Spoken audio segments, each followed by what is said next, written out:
you've been following this lately, but on social media, you see these debates about whether or not technology should be banned in the classroom. Sometimes you found mobile phones in the classroom to be both a blessing and a curse. There's times when you just want your students to have access to the outside world, but there are other times when you just want students to be fully engaged in the classroom without distracting technology. This is where our sponsor Flipped comes in. Flipped is a first ever classroom engagement application that keeps students from getting distracted by their mobile phones while they're learning, and it does it in a really clever way. Some instructors have even reported that Flipped has been associated with increased grades and reduction in attrition. If you're interested in learning more about Flipped, please visit flipped.co/psych. That's FLIPPAPP.co/psych. Now, since I have such a hard time spelling that in an email from time to time, I think the Flip people deserve to have me spell that again. It's FLIPPAPP.co/psych.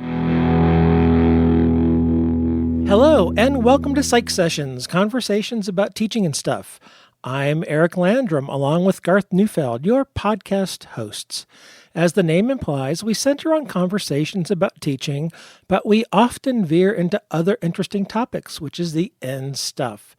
This is episode number 70, where Garth had the opportunity to interview Elliott Hammer from Xavier University of Louisiana in New Orleans, Louisiana. Before you hear the interview, please allow me to share some listening tips and my favorite moments. So here's the deal, folks, and some of you are regular listeners, and every episode I thoroughly enjoy, whether I'm the one that's recorded it or interviewed, or Garth, or we happen to be together. And so I've kind of trapped myself in going, this is an amazing episode and I love it and it's my favorite. So not every child can be your favorite. And if I keep saying that every time, but I don't say it at one point, someone's going to go, oh, he didn't like that one. So I don't know what to do, but this one was outstanding. I really enjoyed it, but I've really enjoyed all of them. I really have. So I don't know what to do. I don't know how to get out of this loop that I've trapped myself in. It's kind of like painting your garage floor and you started in the wrong part of the garage and now I've painted myself into a corner and I'm going to have to wait a long, long time for the paint to dry. Anyway, on to Elliott's interview because it really was awesome. So Xavier is a historically Black Catholic university, very strong emphasis on health professions, pre-med, chemistry, psychology is really strong there.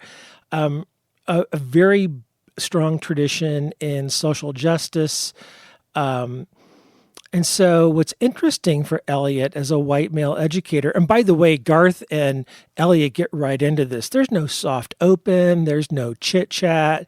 In racing, I think this would be called a hard start. I mean, they just go right into it.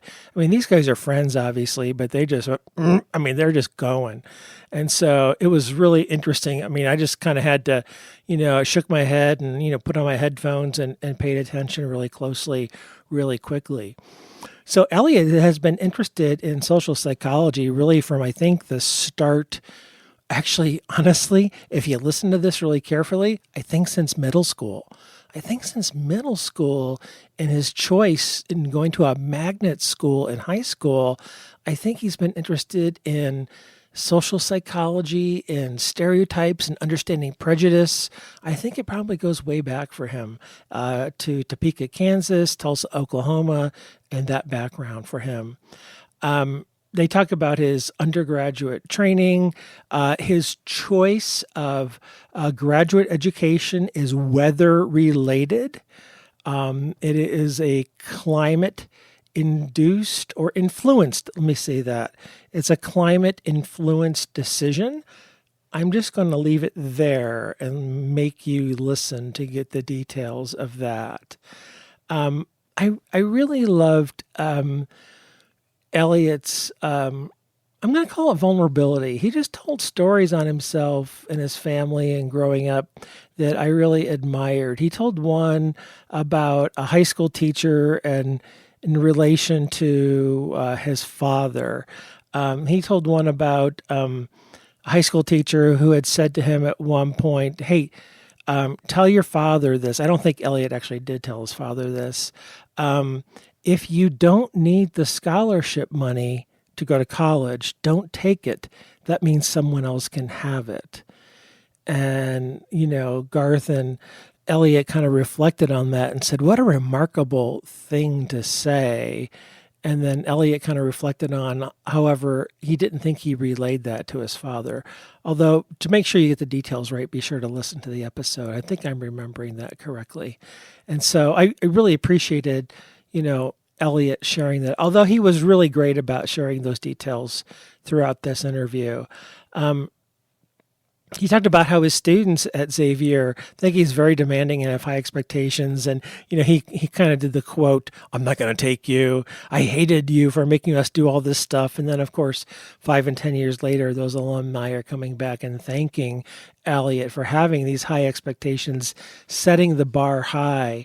And, these students meet or exceed Elliott's expectations, of course, because he's become this expert educator and he knows what his students can do and he knows how to get them there. Talked about his doctoral work, his service as department chair. How do you handle a 4-4 load and work-life balance and double dip and make sure that you can do teaching and research and service? Talked a lot about Liz Hammer, who's also in his department has an appointment in his department, but does the work in the Center for Teaching and Learning at Xavier. And of course, the challenges of, a dual career family and moving together from grad school to Tennessee, back to Louisiana, and the amazing challenges that faces for dual career families. They talked a little bit about that, but not too much.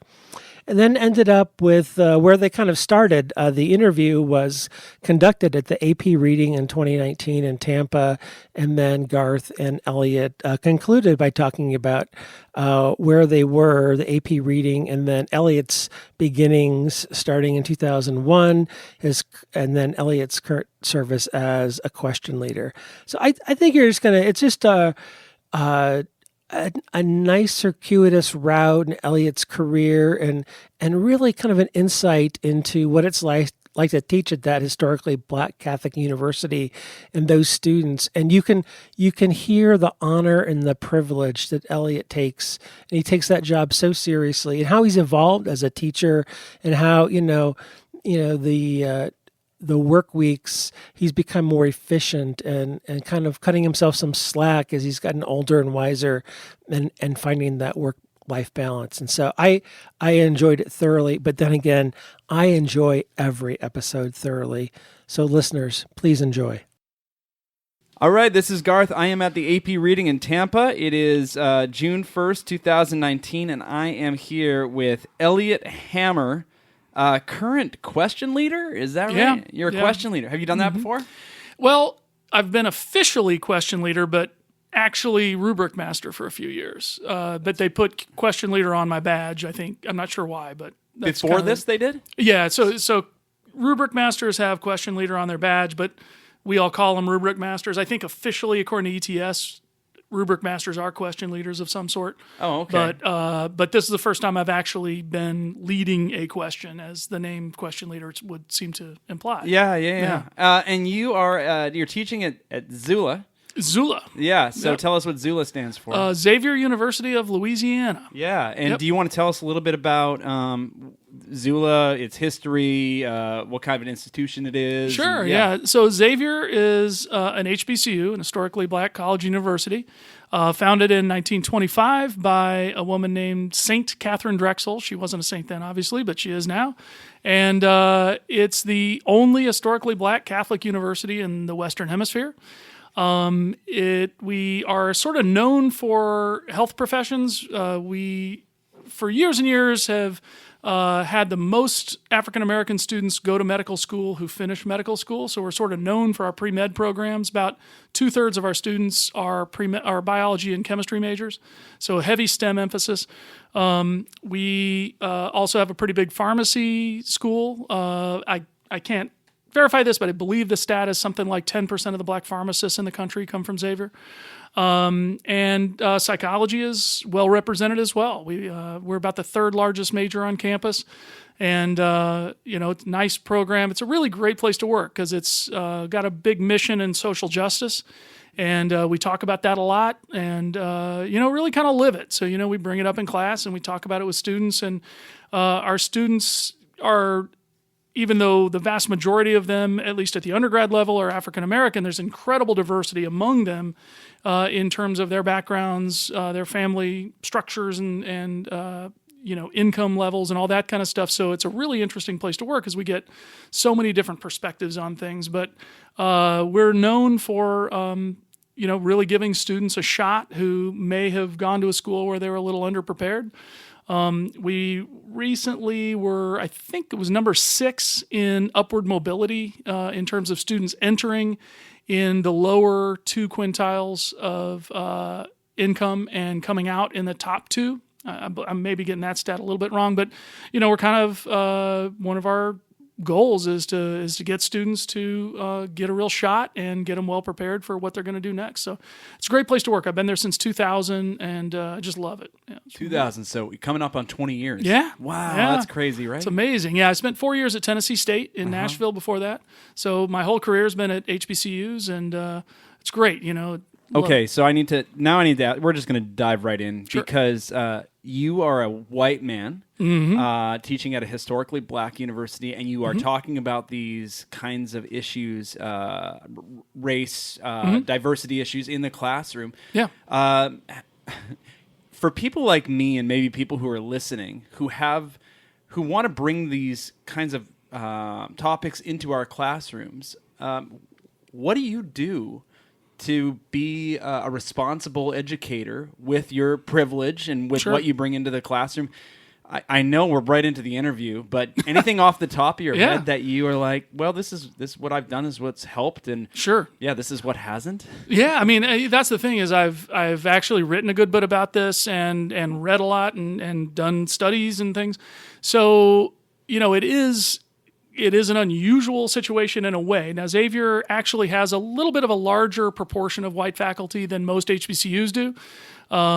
But the main thing is I acknowledge it. There's no point in pretending everybody's had the same experience and the same background. I'm well aware of my privilege and I talk about it in the sense of, my path was pretty smooth. My parents weren't rich, but, going to college wasn't a big stressor for me, and I knew the path. And many of my students are first-generation students, college students, and they don't know how to navigate that as well. And it's challenging for them. Many of them are incredibly motivated, incredibly bright, but ill-prepared. They didn't have to do a lot of writing in high school, or they didn't get a lot of feedback and that kind of thing. And I did. And so I felt prepared for college. And many of my students don't. And so I'd love the opportunity to kind of help them navigate that. But it starts with not pretending I know what their experience is like. And, I'm a social psychologist, and a lot of the social psych literature would lead you to believe that racism is all very subtle now. It's just microaggressions and implicit attitudes. But my students' experiences are very different. They experience overt racism on a fairly regular basis. And we talk about that. And it's been very enlightening for me to hear things that I don't see all the time. And so we talk about it pretty openly. It helps that my research area is stereotyping and prejudice. So, we can talk about theories, we can talk about the research, but, I teach a senior seminar in stereotyping and prejudice. And, it's usually me as the only non-African American in the room. And so I make it clear, hey, look, you guys have the experiences with oppression and discrimination. I have not experienced it firsthand, but I've read many, many articles on this. So we're going to come together. We're going to talk about your experiences in light of the research that's out there, and we're going to dissect that. And it makes for a really rich experience. So I think, to me, the main thing is address the elephant in the room. Don't have any illusions that everybody's the same. Don't be colorblind. Whether somebody wants to be colorblind or not, society is not. And everybody's experience is affected a little bit by their social category. And so let's talk about it. Let's talk about the reasons for these things. Let's talk about where our biases are. Let's talk about the fact that everybody has biases, even if they might take different forms. So that's the biggest thing. I find some of my students, especially if they went to an all-black high school, they're not used to a white person coming in and saying, "Hey, I've never been black. This is a different experience. I'm not familiar with that concept or whatever." And just talking about race when we need to, it doesn't permeate every discussion, but it is often relevant. And many times just getting to know students as individuals rather than a social category just makes all the difference. So, yeah, does it change your choice for curriculum in the class? The fact that you teach at a historically black university? A little bit, and that's another thing that I sort of just acknowledge. For example, I bring in some examples of researchers that I'm aware of that are researchers of color and talk about them a little bit. And I'll just kind of say, look, we're going to have this discussion a little bit, and it may be a little bit afield from the other stuff we're talking about, but I don't want to just talk about the white researchers or whatever, and it might be a little contrived if I occasionally point out that somebody happens to be an African-American researcher, but some of that's because my students are often looking at graduate school, and many of them would feel more comfortable with a graduate mentor who is black. And so I try to bring that stuff up a little bit, especially, in the introductory level when many of the figures that we talk about may not be that. I think if the main thing is it's changed a little bit my research program. So when I went to graduate school, I mainly studied white racism, that sort of thing. And I can't really study that conveniently at Xavier, and have shifted my focus to the experiences of discrimination, looking at variables like racial identity, John Henryism, and a bunch of things that are a little bit more relevant to my students. And so we get into those issues a little bit, colorism and things like that. So it's shifted my research a little bit more than my teaching, but then of course, my research does inform my teaching. So there have been some subtle changes, but I can't say that, there's a class that I offer that I wouldn't have offered, or that the material is dramatically different, because I think, students need to get exposed to the big stuff regardless of where they are. Yeah. And I think we're living in a country right now, I suspect, where there are almost weekly things that come up, monthly, I don't know, but come up in our, just the news cycle that are racially charged in some way. Yeah. Do you bring those into the classroom immediately? Well, it's funny because I don't usually intentionally do it, but it happens. And so, like in the fall of 2016, I was teaching my stereotyping and prejudice seminar, and regardless of anyone's political beliefs, Trump was doing a lot of things that fit into the classroom discussion. There was evidence of overt sexism, of overt racism, things like that I didn't, I don't want it to be a political class. I want everyone's political views to be welcome.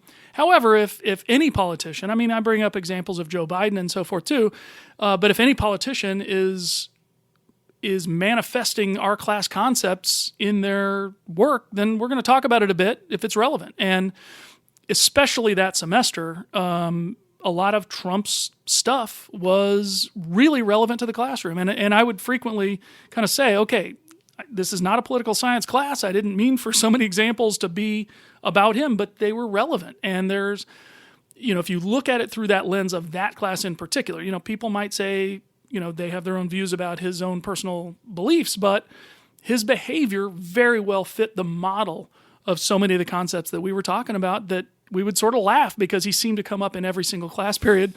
And, my students are on the politically liberal side for the most part, but I try to play devil's advocate, and I try to, make sure that we're not just, getting out our pitchforks and acting like this is, how everybody needs to feel. But he was providing so much material. And, again, I go out of my way sometimes to make sure that we're balancing that a little bit, or, again, to play devil's advocate to say, well, how would we feel if this were this other person that said this thing? Is it ambiguous? Those kinds of things. But, we talk about current events quite a bit. And, one of the things that's also kind of interesting in an HBCU is since there has been a little bit more of a climate for white nationalists to come out of the woodwork and for open hostility to exist, HBCUs have seen an uptick in interest. I think a lot of families feel like they would trust their kid more in an environment like ours. And as much as I want students to come to Xavier, I lament the fact that they don't feel welcome at every university around there. Again, they're not clamoring for safe spaces. I've got a lot of views on that kind of stuff. But my students are not coddled. They're not fragile. But they also don't want to deal with any more hostility than they need to. And they deal with enough, even being at HBCU in their regular life. When they go home, sometimes they do deal with stuff. So I try to make sure that, our university's supportive. Doesn't mean we all agree on the same stuff, but hey, this is a place to learn regardless. And so we're gonna do what we can to make that happen.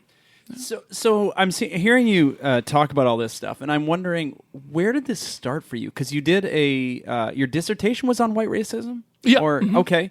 Yeah. So when did you get an interest in this?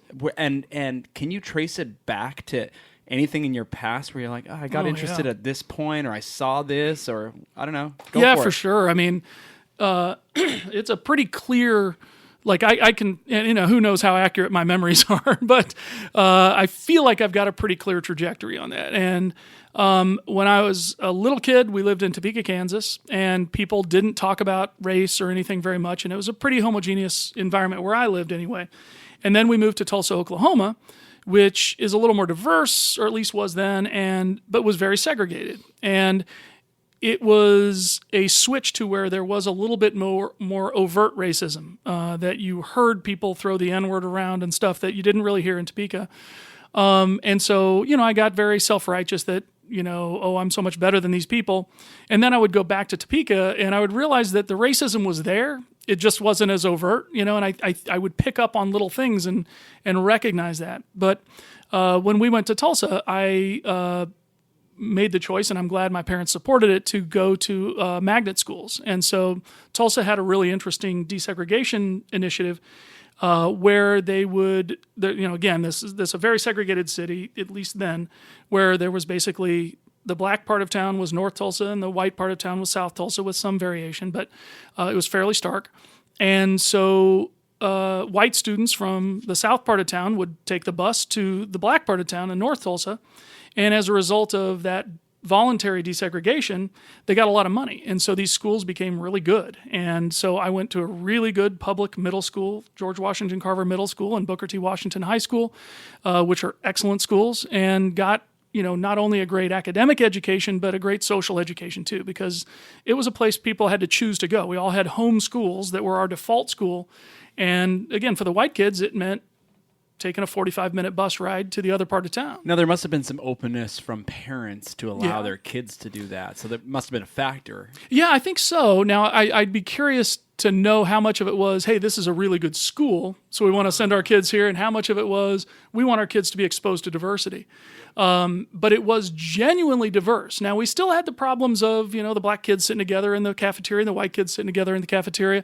The swimming team was mostly white. The basketball team was mostly black. But at the same time, we all sort of appreciated all of it. And, there was a good degree of harmony. It was these, again, if you got in a fight, you could be sent back to your home school. So people were pretty into it, but I think we all, my black friends and my white friends, we all kind of liked the fact that we were getting to know people who were a little different. It was challenging because they weren't in your neighborhood, and if you can't drive, your friend lives 10 miles away, kind of a drag, but, we dealt with it, and it all worked out. But it was a really good school, but because of, the heritage of the schools, I learned a lot about some of that stuff. And I also saw myself just kind of go through different stages of racial awareness. I can remember distinctly my brother asking if I knew a kid who was in my class, and he described him, he said, he's a black guy, medium height or whatever. And I got irate that he mentioned his race as a descriptor. And I think my heart was in the right place that hey, let's not focus on that. But at the same time, that is an aspect of this guy who he was. And so it was relevant. And looking back, I think, that was, I was at a simple stage of development. But that school kind of got me interested.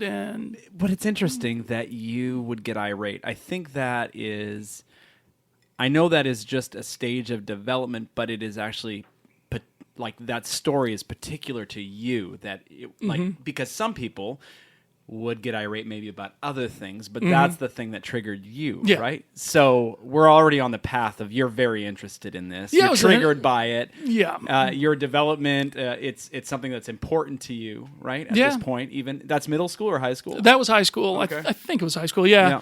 And your brother didn't go to these schools? No, he did. Oh, he did. Yeah, okay. and he was just asking about this individual kid. Not trying to throw your brother under the bus. No. Right? Yeah, no. He and I think alike about a lot of this stuff.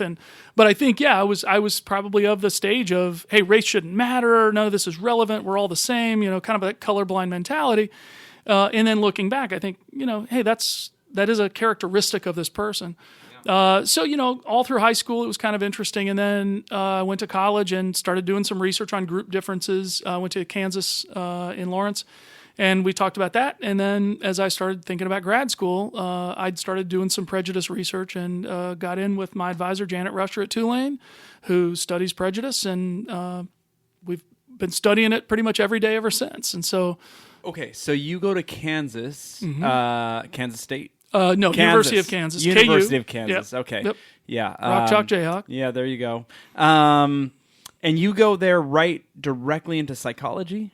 Well, I didn't declare a major till I was a junior, but I kind of went in thinking I really want to, study this. I remember distinctly when I was in high school, I took an AP US history class, and we read an article that was the first time I really remembered losing myself in an assigned reading. And it was an article about the oral histories and the narratives of survivors of concentration camps and survivors of slave ships, and how they both described the experience of removing themselves from their bodies and watching the atrocities happen as though it was happening to someone else, and as that coping mechanism.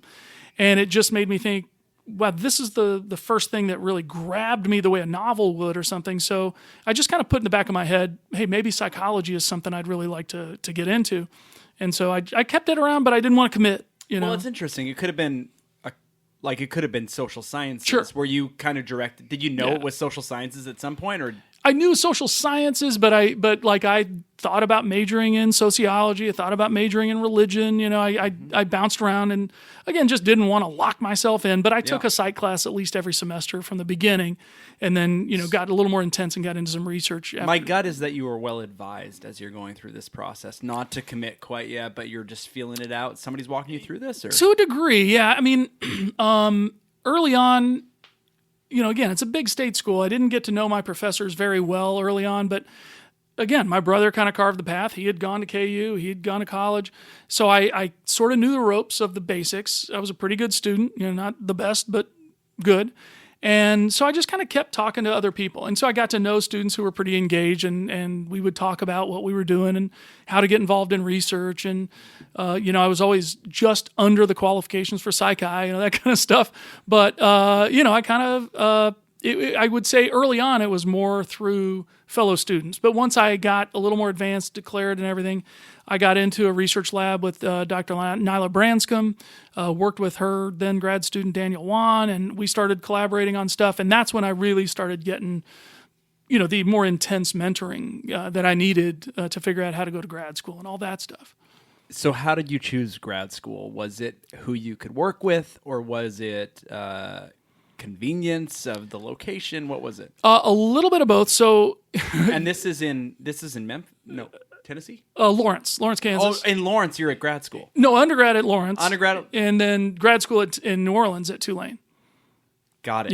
Yeah. Okay. So this was all pre-internet, all that stuff. So if you wanted to find out about a graduate program, you basically had to send them a letter and say, please send me any brochures that you have or whatever. And, a few weeks later, you'd get something in the mail that was outdated and told you who the faculty were, even though half of them were on sabbatical or gone or whatever. So it was a little challenging. But so to thin the crop, I was delivering pizza. I've told this story a bunch, but it, kind of gets back to what we were talking about earlier. And it was one of these nights that the wind chill was 20 below, and I'm delivering pizza, and the wind is whipping up my pants. and I'm dying. I'm just getting angry at the cold. And I just thought, okay, there's a clue. I'm going to cut half the country off of my graduate application list. And so I only applied to schools south, and Tulane was one of them. But I was flying fairly blind. I knew a little bit about the kind of work they did there. But Janet Rusher, who became my advisor, was just finishing her graduate program as well. So she wasn't even, an option for me. Another guy, Ed O'Neill, who was already there, seemed like a good fit. The dean, who I didn't realize was a dean, seemed like a good fit. And so I applied, and Janet, because she was going to come there as an assistant professor, had seen my application and liked it. And so she knew Nyla Branscom's work. She knew a little bit about the kind of things I was involved in and knew that we'd probably be a good fit. And then I think somebody turned down a fellowship at Tulane, and so I got it. And so that kind of, tipped the table a little bit more. Now, when you say somebody turned down a fellowship, you're kidding? No, I'm serious. I'm pretty sure, because it was a little late offer. Like, I originally got a TA. They said, hey, we'll waive your tuition. We'll give you this teaching assistantship. And I thought, oh, man, that's pretty tempting. That's a pretty good offer. And then they wrote back a little bit later and said, as a matter of fact, you're not going to have the TA. You're going to have this research fellowship, and it was more money without the teaching responsibility. Okay. And I thought, so it done could deal. be possible that somebody didn't get. Okay, I'm not 100% sure Janet has told me that's what happened, but I'm confident. For that's what Eric happened. Landrum, I have to speak for Eric right now, who would say, "Hey, stop downplaying the fact that you were a valuable person to that program and that they wanted to give you this." I didn't say I didn't deserve the fellowship. I said that there was stiff competition, and I who knows, but I'm pretty sure. Eric would give me all kinds of crap if I didn't jump in right there. Thanks, Eric. I appreciate your faith in my graduate application. So you do a master's degree there? Well, yeah, it's not a terminal master's, so you get your master's Right. along the way. You have to do a thesis. I didn't go to the ceremony or anything like that because it was, the assumption was everybody's going to keep going So toward their master's PhD. there.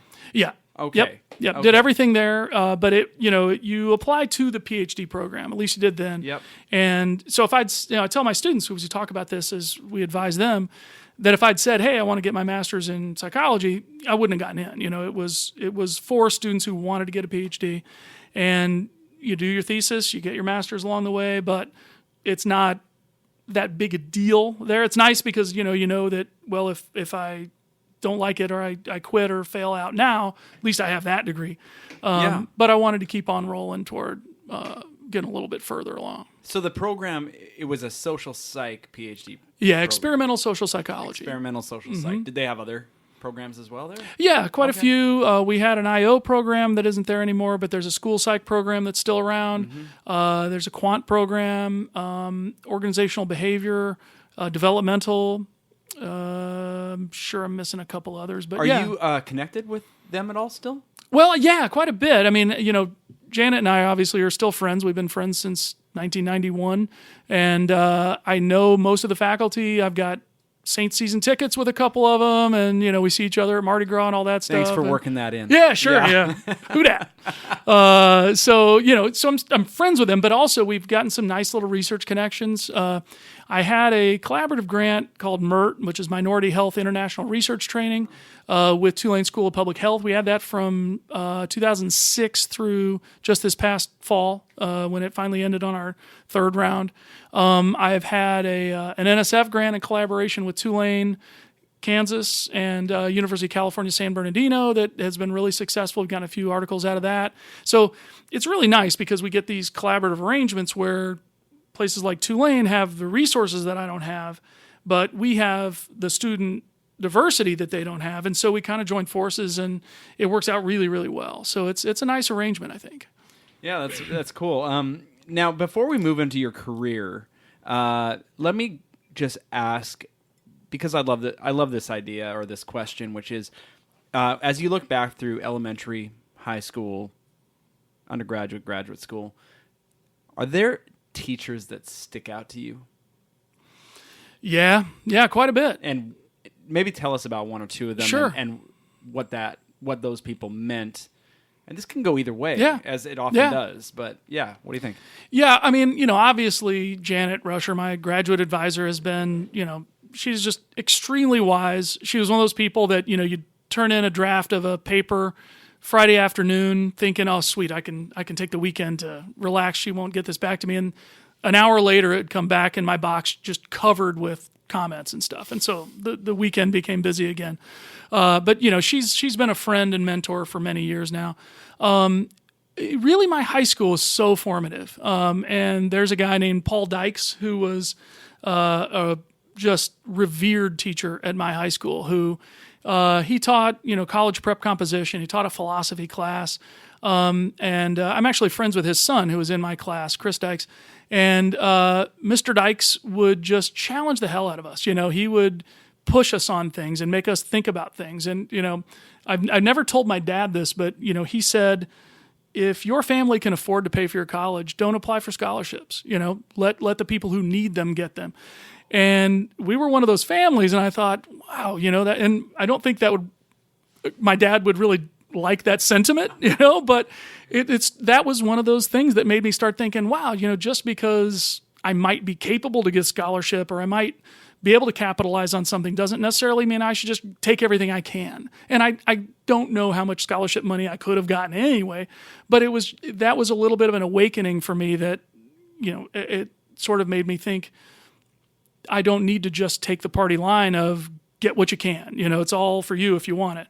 But we learned so much in those classes, and, he would give us life lessons. I remember him talking about one day, and I would love to know the whole context of this class, but he was clearly disappointed that we were not really prepared for class.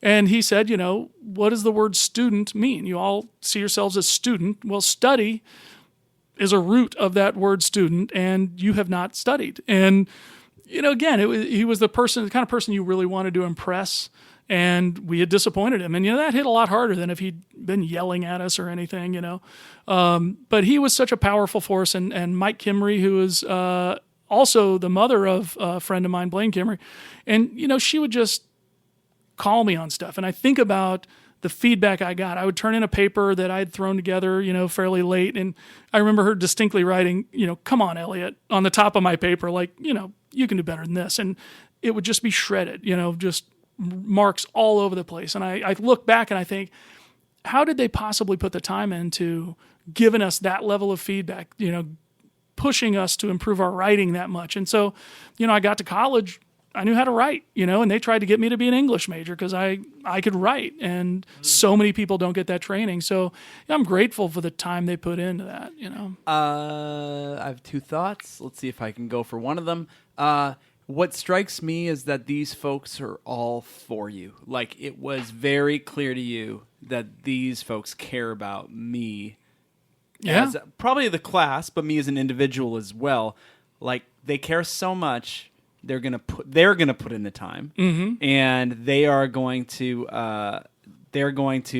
let me know when I'm not meeting expectation. Absolutely. Yeah. Yep. But not in a jerk kind of way. You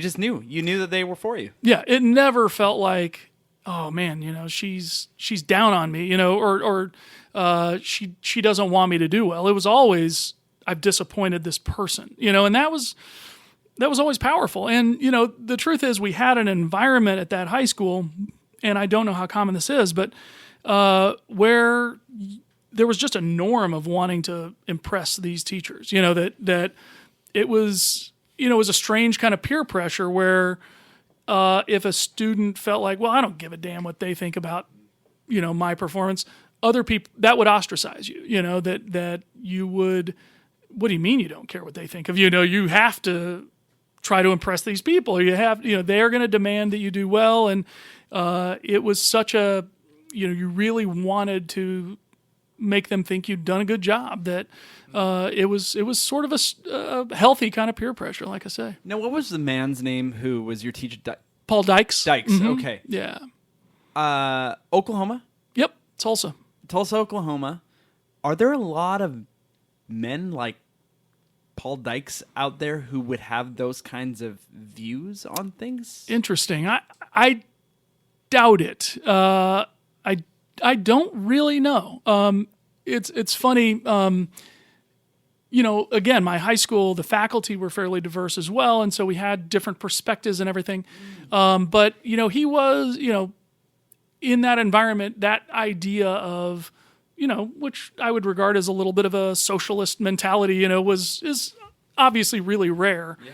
But, it's funny. I just want to say one more thing about him. I told you I've been in touch with his son, Chris, and Chris told me that he had seen his dad, who just died a couple of years ago, I think. But Chris told me that after we had reconnected, he had told his dad, hey, I bumped into Elliott Hammer, and he said, what's he doing? And Chris said, well, he's a psychology professor. And he said his dad paused for a minute and said, well, it'll probably do less damage than most of them. I just thought, again, what a brilliant sort of alternative take. It wasn't, wow, that's great, he gets a PhD, huh? It was just this questioning the system a little bit, and I loved it. Funny. Yeah, I took it as high praise, appreciated it. Yeah, it's so good to have those people in our background. Yeah. Have those folks influenced the way that you approach teaching? I hadn't really thought about that much, but I very much take that approach. I mean, I think most of my students regard me, and I know for a fact some of them have told me, yeah, I'm not taking you, or I've never heard that anybody said it's because you're unfair or you're unrealistic, but, I am very demanding, and I have high expectations, and I tell my classes, you're going to hear that I'm tough, and I am, but you can blame everybody who came before you and delivered, that I get reinforced by these students who may start struggling, and then by the end of the semester, they're killing it. And students that I've talked to who've gone to grad school, and they write back and say, boy, I hated you for making us do this stuff, but now I'm so grateful, and would you believe I'm teaching the rest of my class how to do these things and, analyze data or write an APA style or whatever it is, stuff that drove them crazy when they were with me. And likewise, I mean, I'm sure I complained a lot about those teachers that I'm talking about 30 years later, 35 years later, that I complained then, but I'm very grateful now, and wish I'd done a little more to tell them so, earlier on. But that was going to be one of my questions: yeah. is how did you ever get a chance to talk to any of these people and just tell them? I have my students do this gratitude assignment now, yeah. Positive Psych, where I have them write a letter and then they can send it or not. Yeah. But I always think it's really interesting when people actually do reach out to those folks. But obviously, one of them has passed. Right. Yeah, not enough, and it's been kind of nice because a good number of my friends are still in Tulsa, and so, I'll pass it along, hey, if you see Miss Kimry, tell her I said hey and thanks, but I have not been as express about it. And it's interesting because I have a really heavy advising load, and I write a lot of letters of recommendation, and every now and then I'll look up a student's letter that I need to write or edit or whatever, and I'll see another student's name from several years ago, and I'm like, why haven't I heard from them? And I'll be kind of frustrated that we were so close. We talked every week, and now I haven't heard from them in 5 or 10 years. But it's fair enough. They've got other things to do, but it does make me realize I do wish I had been more taking more initiative and getting in touch and saying, here's, you guys really moved me. I do remember, sending a couple letters, but it was sort of while I was in college, kind of saying, hey, thanks, because I can write, sort of like the things I've heard a little bit about myself, but, I can write better than, I'm helping the guys on my dorm write their papers, and I didn't think I was a good writer because my high school was just an okay writer. But then I realized when I got to college that not everybody got that kind of feedback, so made a difference. Yeah, well, maybe this is a time to just say to whoever's listening out there that, if there is that teacher or that individual who really did something for you and you can be in touch with them, why not send the letter? Absolutely. Because we all would appreciate it. Yeah. I think that there were probably a bunch of times I thought, I should reach out, and then thought, oh, that sounds so cheesy. They don't care about me. And I can honestly say when I hear from a student who graduated a while back, it makes my day, and it feels good because you really, we are about relationships, and you invest a lot in students, and you don't do it so that they'll be grateful, but it's really nice to hear from people who are, and I do, frankly, I regret not being more open with that kind of thanks, that kind of gratitude when I had the chance a little bit. Well, more. there are, and especially because in higher ed, I'm sure in every job, but in what we do, there are days where you just probably need that. Yeah. Oh, where yeah. it's so uplifting because Yeah, I mean, lots of days are a struggle, right? Yeah, you got the whole class pushing back That's right. and questioning everything. And why do we have to do this and all? And you can remember, I mean, I know we all remember the really critical student notes or the feedback or whatever, but we also remember those ones that come back 10 years later. Yep. Or couple years later, or when a student is graduating and they write us those stay with us. Yeah. You know? So so it's not only the bad stuff, right? It's the good stuff that we Absolutely. remember. One more thing before I want to talk about your career a little bit, since you've been at Zula, but one more thing that I want to talk about your high school, because I'm kind of fascinated by this.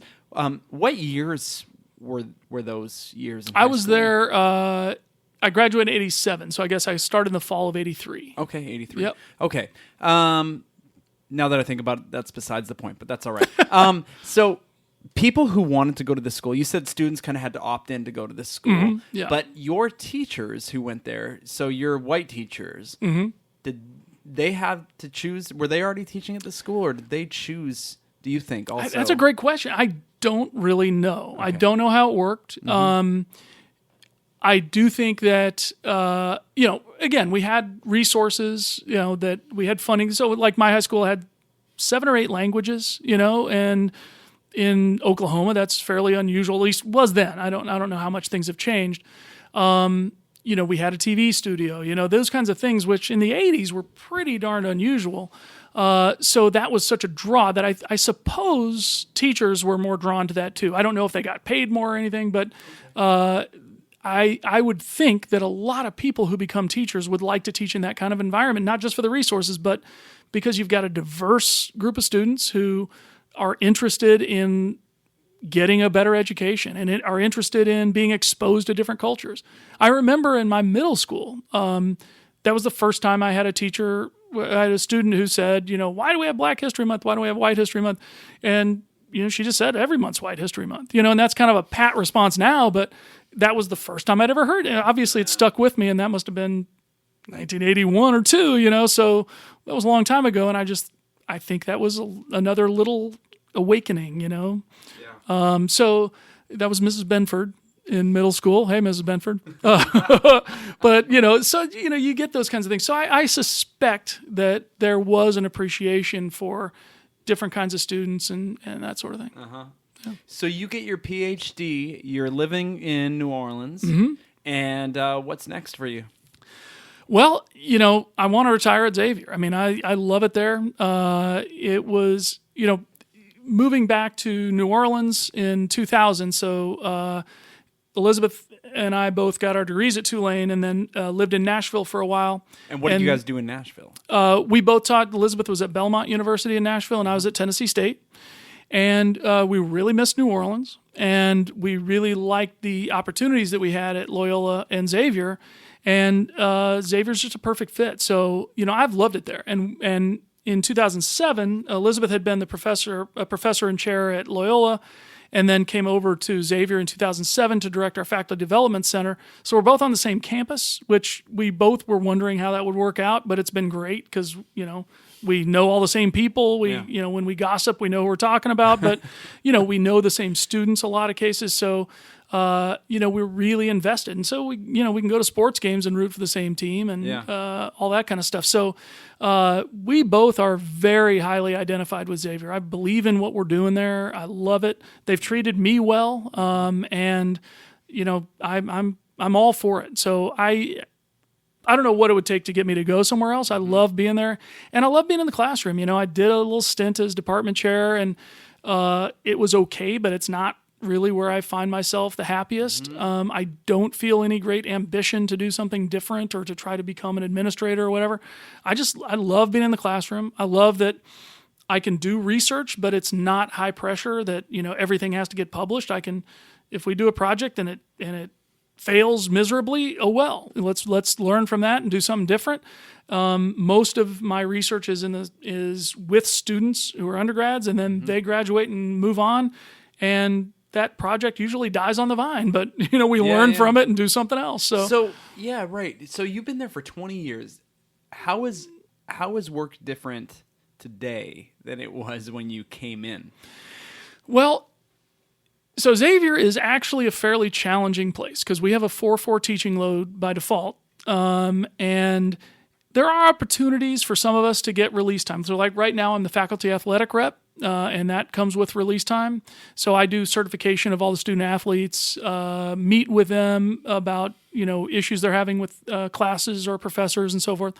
And that comes with a course release because it's a lot of advising students and doing, transcript analyses and stuff like that. So I teach usually 3 and 3. Sometimes I've had grants that have bought me out of a class or so. But the default is 4 and 4, which is a heavy load, considering that Xavier also requires research productivity. And so it's tough. So I advise all my junior colleagues, double dip, find a way that your service can inform your teaching and your scholarship can inform your service. Try to kill 2 birds with 1 stone where you can. But when I came in, we were in this weird transition where the faculty who'd been there a long time said, hey, listen, we're a teaching school. You need to focus exclusively on your teaching. But then some of the newer folks were saying, listen, you're not going to get tenure if all you do is teach. You got to do research. And so there was a little bit of mixed message. Now there's very little of a mixed message. I think everybody on campus agrees, yeah, you got to do both. And you sort of have to do it all. And that's tough. And so that's where, again, the efficiency of making, and it's kind of nice because my research coincides with a lot of the advising and service stuff I do, and I mold it into my classes. So, I can keep that stuff rolling, but I've also got, again, those collaborations that have eased the burden a little bit. But it's just tough. And I think, there is a tendency for anybody who gets tenure, they get on rank and tenure and they say, okay, you have to do at least as much as I did, so then the standard just grows incrementally through the years. Because everybody thinks, well, I did this, so you better do at least that much, instead of saying, well, I did a lot more than maybe I needed to, so you don't have to be the same as me. So it's challenging. And, we have a new administration. We had the same president, Dr. Norman Francis, who was wonderful and revered, but he was our president for 47 years. And that was after being Dean of Men and, had some other roles. So, he is Xavier to a lot of people. And then he retired, and we have President Reynold Verrett, who's great, brilliant person. We have a new provost, Dr. Ann McCall, who's also brilliant and bringing in a lot of new ideas. We have a new vice president for student affairs. So it's a very different, new dean.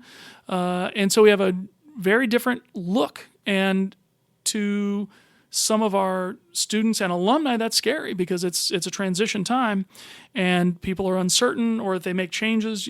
I've found that a lot of our alumni, even if there was something they didn't like when they were at Xavier or they think was a mistake, if we change it, they're angry that we changed it, So it's tricky when you're going through change when you've been such a stable university for so long.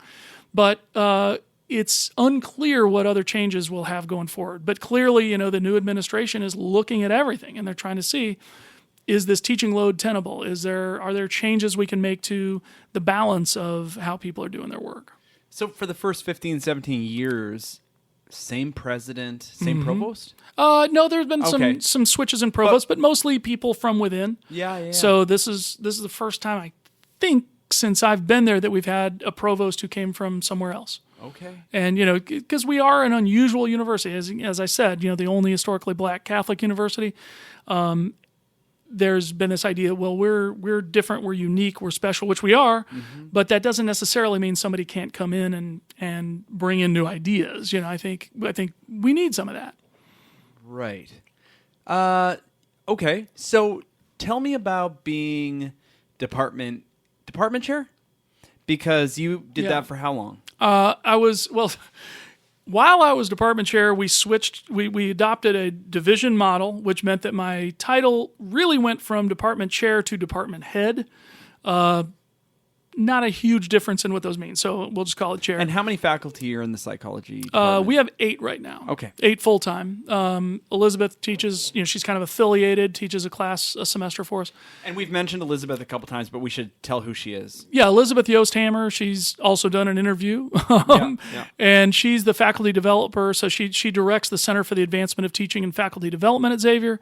is also well known around these circles. She used to be the chief reader for the AP exam. She's also just completed writing the teacher's edition for Meyer's AP Psychology text and Randy Ernst and Charlie Blair Broker's psychology text. So she's got a couple of those coming out. She also co-authors Wayne Whiten's Psychology Applied to Modern Life. So she's, obviously a much harder worker than I am, but she knows that. You're also her husband. Yes, I'm married. I'm married to her. Yes, yes. Okay, that's where the hammer came from, I think. That's right. That's right. But yeah. So she's kind of part time in the department. Sort of affiliated with the department. Yeah. She doesn't have any real response. She doesn't advise students directly, although she mentors a lot of our students, and she gets them involved in her classes as teaching assistants and things like that, which is an unofficial kind of voluntary role. Now, she was in the department, though, before she was hired straight into this role. She was hired, when in 2007, the then provost decided that the role of director for the Center of Advancement of Teaching needed to be a full-time gig. It had always been sort of a half-time professor. That's right. Would do half their time in the classroom and half the time. So y'all stole her after that. A little bit, yeah. And she'd been training for it. This was a good fit for her interests. She'd gotten a little bit away from the social psych research that she was doing in grad school. We were in the same graduate program, same advisor. Not advisable. That's a terrible idea for most people, but we got lucky because we had tenure track jobs in Nashville and then got the tenure track jobs here in New Orleans. So, we got very, very lucky. We were prepared to, live in the middle of schools that were 100 miles apart or whatever, but fortunately we've never had to. Yeah, cool. So you were department head and of 8 faculty. And so what was that like to move? I'm sorry, department head. It started as chair became head. Yeah. So that was for 7 years. What was it like to move from? Because I've watched people try to navigate this, and it is very difficult, in my estimation, to move from peer, like faculty member, into that position of head. So, and not that I'm trying to, it feels like I'm kind of feeding you the rest of the story. I'm not trying to. If that doesn't fit, tell me. Okay. But yeah, what was it like to be department head? Well, I'm really grateful to my colleagues. Charles Gramlich has been in our department since 1986. Lisa Schulte's been there since 1993. And they were 7 and 14 years ahead of my arrival. And so the three of us are a little bit of the old guard. Now we've gotten some other folks who've gotten tenure, so we've got a little more of that stability. But they really developed a mentality of, positivity, not just, not Pollyannish, but kind of, let's try to make things work. Let's be on the bright side when we can. I have really appreciated the fact that, sometimes faculty just like to complain about students. And the two of them made it real clear from the get-go, we're not doing that. That's not our thing. We like our students, and sometimes they're frustrating, but we're not going to sit around and just whine about it. We're going to try to help them. And that mentality kind of came through. Likewise, nobody in my department is yearning to be department chair. Nobody's saying, I really want the power. But there is this sense of, it's kind of my job. It's my responsibility. It's my turn. And so it kind of just became my turn. And so as a result, there weren't these great, okay, we elected you, you better deliver. Yep. It was just kind of, okay, try to make sure we're doing what we need to do. Let's come up with new ideas when we can. Let's move things forward. And I really appreciated that. It was stressful to do evaluations, especially the two of them who were senior to me. But my focus was on just being constructive. I'm sure not necessarily everybody took all my comments as constructive, but that was my goal, because I think part of the problem is, and maybe to a little bit of a fault in my department, we feel like, well, who am I to tell you how to do your job? And anytime you give somebody an evaluation, you're saying you're not doing this stuff well enough. And I don't know if this is psychology wide or just my department's norm, but it feels weird to tell somebody, no, I know a better way to do it than you know. And so I've tried to stay away from that. And again, maybe to a fault, it's more of a, hey, here's something you might think about. I encourage you to try this technique. I noticed, some of the students were a little less engaged at this point, so why don't you try to do less of that and more of this other thing, and to make it more of and I try to be that way with my student feedback too, not just saying this was bad, but saying, hey, I think this could be better if you took this approach. So I kind of tried to do that with those evaluations and stuff too, to be, I think the key to teaching and working with students is to let them know and to mean it, that we both want the same thing. We want you to be successful. We want you to be a great student. We want you to produce your best work. We want you to have a career and life you can be proud of. It's the same with colleagues. I have no interest in tearing somebody down. So I'm going to give you feedback that may include things that I think could help you enjoy your job more, be more effective, but it's not a judgmental thing. It's not because I know better than you. Yeah. It's that, I've been around a while. Here are some things I've seen work. Here's some things I've seen not work. Here's somebody you might get in touch with about, your service learning projects or whatever. So I think the key is just kind of trying to be constructive. And again, that didn't always work. I've had colleagues who've bristled at some of my feedback. And just like, sometimes I'll think I'm being constructive with a student and they take offense. Well, even though I might want to write that off and say, well, that's their problem, I don't think it's totally their problem. Some of that requires me to reevaluate, how am I coming across? Am I coming across the way I intended? Right. Was there anything particularly good about department head? Is there anything that you really liked about, or the experience, or a situation, a story? Yeah, I think so, because, as you're developing your career, getting experience, you think of things that you think, I think we should do this. And so you can sort of take some initiative and say, again, at least in my department, if somebody comes up with an idea and says, I think we should try to do this thing, the rest of the departments, they're probably going to say, okay, you're in charge of it, but they're also not going to oppose it. They're not going to say, no, we're not going to support you on this. They're going to be on board. So it allowed me to bring a little creativity. I kind of like being in, I hate to say this, but I kind of like being in meetings, not all meetings, not all the time, but I like sort of knowing what's happening and giving some input. I've learned that I'm one of those people, I kind of like being not the point person, but just under the point person. I don't want all the responsibility or all the credit, but I kind of like being a support player who's, I think I have a lot to bring. I think about this stuff all the time. I care very much about my career, but I lose enough sleep over the other things I've got going on. So I don't like being the main person everybody's counting on, but I like supporting the person who everybody's counting on and giving a little bit more than maybe necessary to make that work. So I liked being able to weigh in on things. I think I'm pretty good at coming up with creative solutions. I found that in general, psychologists, obviously there are exceptions, but in general, our discipline tends to produce people who are pretty good at building consensus or at least synthesizing ideas. I find that I'll be in meetings with people from all different departments, and we'll have a long discussion that's kind of rambling, and then I'll be able to weigh in. It's not like I have some great insight, but I'll say, well, it sounds like we're saying this, and people will say, yes, that's what we're trying to say. And it seems obvious to me, but I think, maybe we just kind of understand people on a different level than a lot of our colleagues.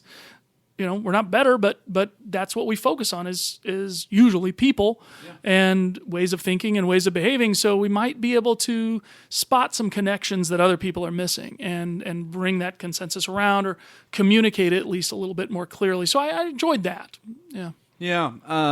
And one more thing about that. I also, because I'm so into Xavier and I'm so into psychology, I enjoyed playing an active role in mentoring junior faculty. I mean, I still do, but it's, I'm not their go-to person for guidance and so forth anymore. And that was probably my favorite thing about doing it. And again, sometimes it didn't always go over the way I wanted it to, but I like that role. All right. Well, we're going to take a rabbit trail because I want to talk about, it seems to me like whatever you are into, you probably really like. Is that true? Yeah. Like whatever you're doing, I always really like it. It doesn't always translate into effort and time as much as it probably should. But yeah, when I get in, I tend to be a little bit of a loyalist, again, I love Xavier. And so when I hear people say critical things, I find myself getting defensive. Or, I love social psychology, which is my area. Well, we get this replication crisis, and it feels like my own personal crisis because these are things that mean a lot to me. And I don't like feeling like, I built my house on shaky foundation. And so, those things, they shake me up a little bit. So I am into it. It doesn't always translate, but I feel it pretty strongly emotionally. Have you learned to say, because you are so into the things that you're doing, have you learned to say no well? Not very well. My go-to way of saying no sounds like BS, but it's actually genuine, which is I don't feel like I'm able to give the things I'm already doing the attention that they need. So it would be disingenuous for me to take this on, and again, that sounds like a line, and I'm using it as my line right now, but it's true. When I look and see, I'm already upset with myself that I haven't finished this project or this report or whatever, or I've missed these meetings for this group. So to say, I'll take that on too, that's not fair. That's not right. Everybody's needs has limitations. And, my current department chair, Lisa Schulte, she is so good at knowing what her limitations are. And I really admire that because I tend to think, I don't really feel like I have time for this, but I also watched that movie last night. If I would just skip movies, then I could also do this thing. And that's not the right way to be either. So I think if I were more focused and diligent, then I would feel better about turning things down because I always imagine everybody's response saying, well, what if you cancel this other stuff? Then could you do it? Yeah. And I know they're not thinking that, but it's the narcissism in me that makes me think that way. I was talking to Kristen Whitlock this week, and she said that somebody once said to her, what do you want to do in your free time? That was the question that really spoke to her because it's like, do I want to work? And because that's fine if you do. Or do you want to watch a movie in your free time? Do you feel guilt about that? About like not doing more? Well, we had a sign in our office in graduate school, our lab, and it was a little thing, it would have been a meme except that we didn't have memes then, but it said, like 10 ways you're in graduate school. And one of them was, and this is my favorite, was guilt is an inherent feature of relaxation. And I do sometimes feel that way. I confess that as I'm a little more advanced in my career, I don't feel that as much, that I do feel like I'm entitled to a weekend without working all the time. And frankly, most of the time now, the weekend with no work. That said, I'm passionate about my work. So it's never far from my mind, even if I'm not into it right at the moment. I'm grateful. Again, I feel like Xavier's been a fair dealer with me that I don't have to say, well, what's in it for me? Or you mean I'm not getting compensated for that? We do a lot of things because we care. Yeah. And, my problem is that I care about pretty much every aspect of the university. So it is hard to say no sometimes, but you have to. And I find, and this is also advice I would give to junior faculty is, if you do the work on some committee work early on and you show that you are passionate about it, pretty soon you get to be a lot more choosy about that stuff. And so you don't have to do the grunt work on certain committees because you've been asked to be on committees where there is no grunt work, but it's a lot of interesting, in-depth analysis of things. That's really cool. So I care about all that stuff. So it's hard to step away and let other people make decisions about some things. But, I also got to cut away, and I have a lot of interests outside of the university, but I tend to see the world through the lens of psychology. Yeah, well, and what I know about you is that you guys go out and enjoy your city a lot. Sure. And so you must be able to kind of put work on hold sometimes. And I guess you've developed that over time. And I guess I wonder if you've developed that, if that is development as a faculty member or if it's development as a human being. I'm sure they're not mutually It's got to be both. But I remember back when we were both pretty new in our careers when almost every waking minute was developing new classes and, lectures, everything like that. I remember, staying up till 4 a.m. grading tests or assignments or whatever. And I don't have the stamina for that anymore. I'm much older than I was then. But I've also, I've graded these stats exams or variations on them so many times that I can, my eye can pretty automatically track where the mistake was or how big the issue is. Whereas back then, when it was my second or third time teaching the class, it took, I would spend 15 minutes on each problem trying to figure out where the mistake was or whatever. So I've just gotten to where so many of those things that used to be effortful are now automatic. But at the same time, it's also a little bit of, hey, I've earned this. I'm going to go out and listen to music and maybe go in and tell my students, sorry, I didn't finish your papers yet. And I value prompt feedback. I think that's really important. But I also can anticipate the consequences. I let my students know I'm a slower grader than most, not just because I go out and hear music, but because I am pretty conscientious about the feedback I give. But I let them know, I think it's important for students to know who they're dealing with.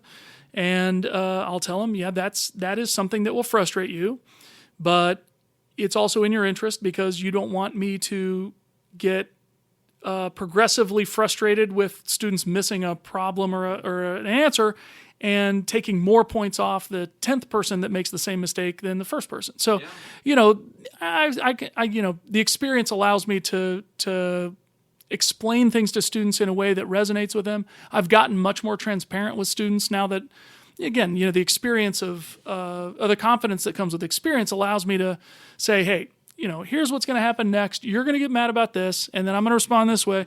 And, I can see it coming in a way that I couldn't have 15, 20 years ago. Yeah.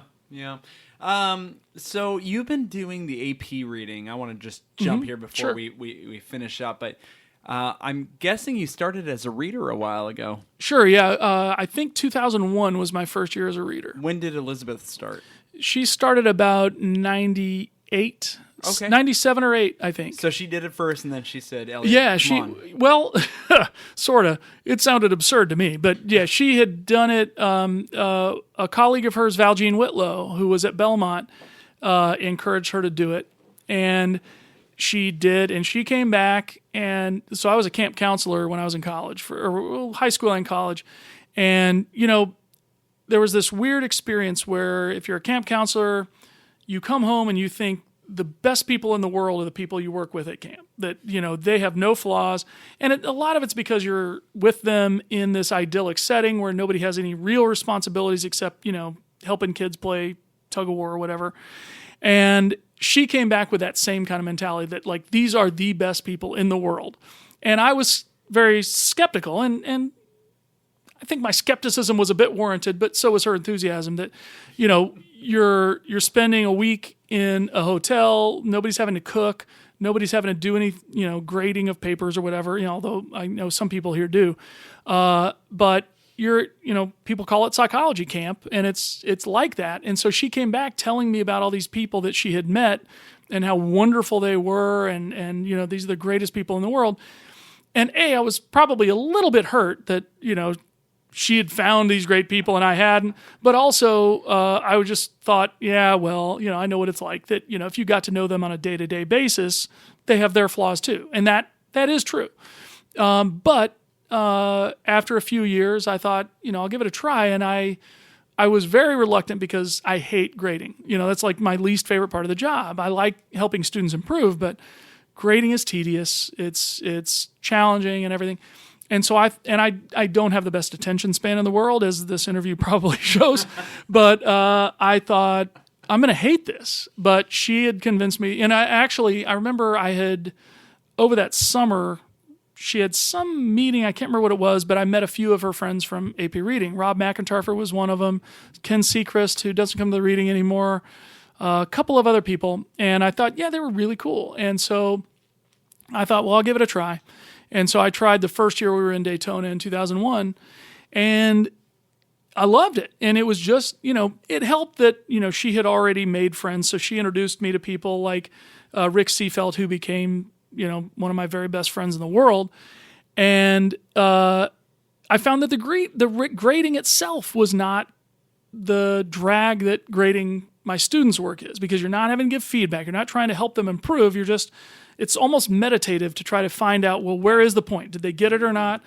And somehow, maybe because I can switch from essay to essay to essay, my attention span problems didn't cause that much of a problem. And it agreed with me, and I liked the social atmosphere. I liked I didn't mind the grading, but let's face it, it's fun when it's over and you get to talk psychology with people off the clock and at the bar. And so I just ended up really thinking, yeah, this is really fun. So I kept coming back and then became a TL and then rubric master in QL. I missed I missed the year right after Katrina. Hurricane Katrina hit in 2005. And 2006, we were still doing our spring semester over the summer, so I didn't come that year. But I've been every other year since, I think. And do you know what's next? Because Elizabeth was chief reader, and I think chief readers kind of retire in some ways. Some come back, but mostly most of them retire. seem to stay away. I know some of them will come back for a year or something and just kind of dabble, but they seem to kind of keep their distance. Right. We were actually I forget who I was talking about with this, who I was talking about this with yesterday, but we were talking about what happens, and I think there's only one chief reader who's really come back, and I can't remember who it was. But Sam Cameron came back as a reader for a year. That's right. Mm-hmm. So what happens to you after this question leader stint? Yeah. Do you know? I don't know for sure. I mean, I think all the QLs are considered for chief reader, I think. College ones anyway. They have to be a college person.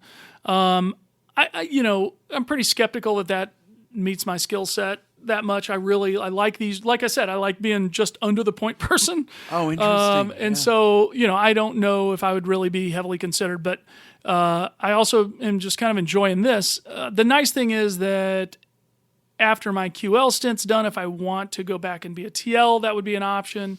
But again, I enjoyed the reading, but it's also possible that, my time will just run out. It may be that other life factors intervene and I bail out after this stint's done, but I don't know. I'm kind of enjoying the ride. Yeah. It's nice to see these friends like Rick and Kristen Whitlock, who I'm so close to, That's right. Each year and just kind of hang out for a while and, talk about psychology. I really do learn something every year. There are new concepts that I don't even talk about in my class. And I'm like, now I understand this concept on such a level. Yeah. I'm definitely bringing it Serious. up, or we're going to talk about it. Yeah. And it's neat to be around people who also care about teaching, care about their students, and all that. Yeah. So it's a nice vibe. Yeah. But I've learned enough to know that nothing's forever. So I don't know. We'll see. I'm enjoying it for now, and I do like the role. I really enjoyed being rubric master.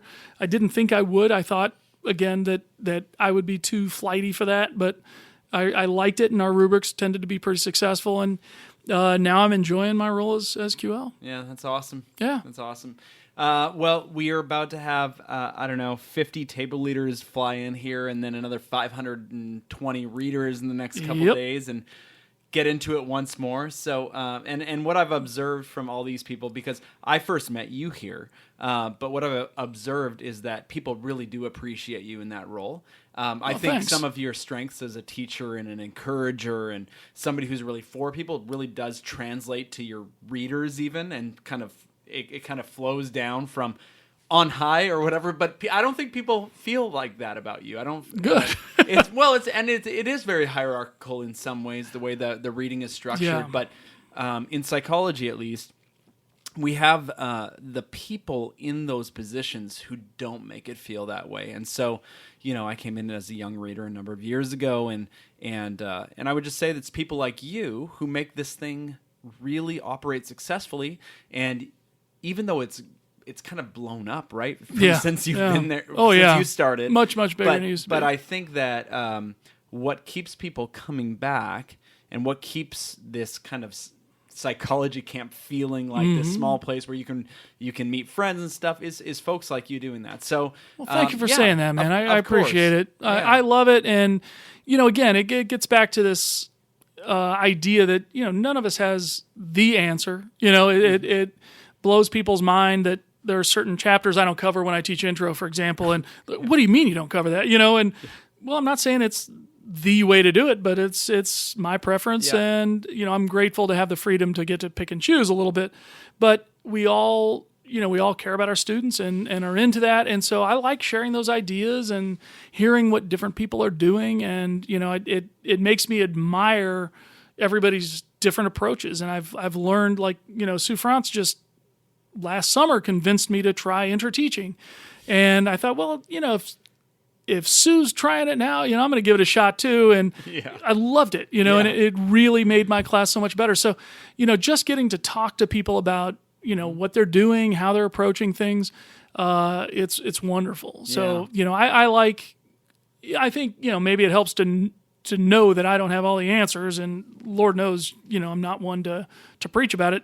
Makes me more absorbent of other people's ideas, and I rip them off. Well, let me channel Eric Landrum again right now and just say you do have a lot of answers. Well, I mean, thanks. you are, for as much as you are a great leader that you don't kind of lord it over people, you really do bring this expertise. You were my rubric master last year as my first year as table leader. Yep.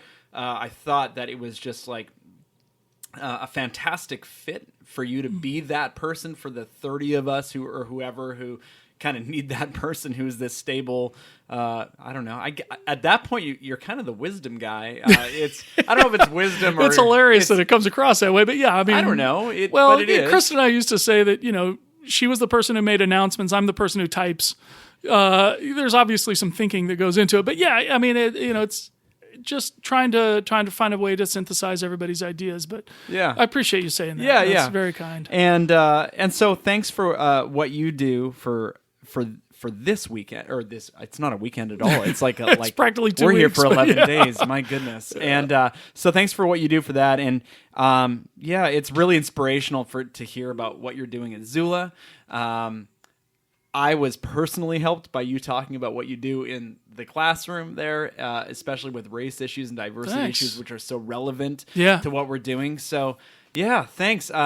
So I wish you the best at Zula and in whatever AP Reading holds in the future. And say hi to Elizabeth for me. Will do. And you make the best Sazerac. That's what I want to tell you. Hey, good to know. Because you made me one in New Orleans once. It's memorable. So. Well, if you remember it couldn't have been that good. But thanks. I really appreciate it, Garth.